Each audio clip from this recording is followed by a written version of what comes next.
जय श्री कृष्णा, राधे राधे। आप सभी का मेरे चैनल पर स्वागत है।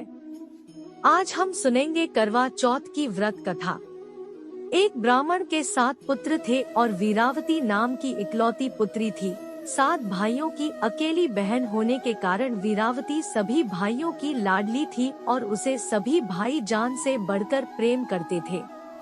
कुछ समय बाद वीरावती का विवाह किसी ब्राह्मण युवक से हो गया। विवाह के बाद वीरावती मायके आई और फिर उसने अपनी भाभियों के साथ करवा चौथ का व्रत रखा, लेकिन शाम होते होते वह भूख से व्याकुल हो उठी। सभी भाई खाना खाने बैठे और अपनी बहन से भी खाने का आग्रह करने लगे, लेकिन बहन ने बताया कि उसका आज करवा चौथ का निर्जल व्रत है और वह खाना सिर्फ चंद्रमा को देखकर उसे अर्घ्य देकर ही खा सकती है। लेकिन चंद्रमा अभी तक नहीं निकला है, इसलिए वह भूख प्यास से व्याकुल हो उठी है।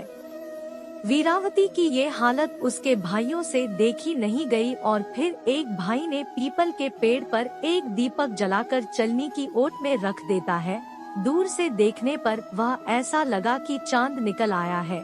फिर एक भाई ने आकर वीरावती को कहा कि चांद निकल आया है, तुम उसे अर्घ्य देने के बाद भोजन कर सकती हो।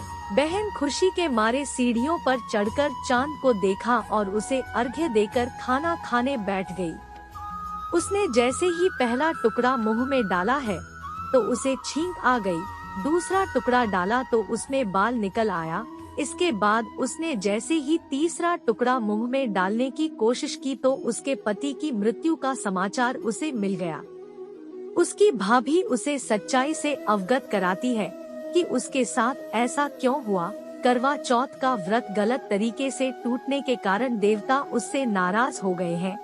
एक बार इंद्र देव की पत्नी इंद्राणी करवा चौथ के दिन धरती पर आई और वीरावती उनके पास गई और अपने पति की रक्षा के लिए प्रार्थना की।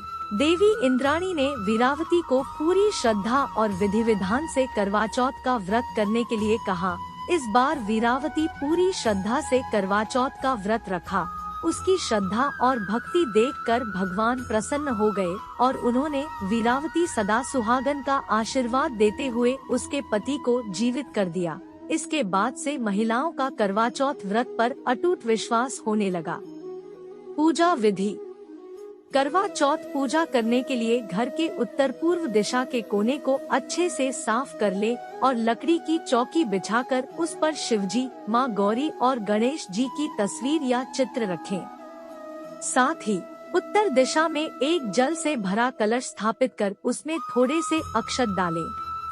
इसके बाद कलश पर रोली अक्षत का टीका लगाएं और गर्दन पर मौली बांधें। 3 जगह 4 पूरी और 4 लड्डू लें।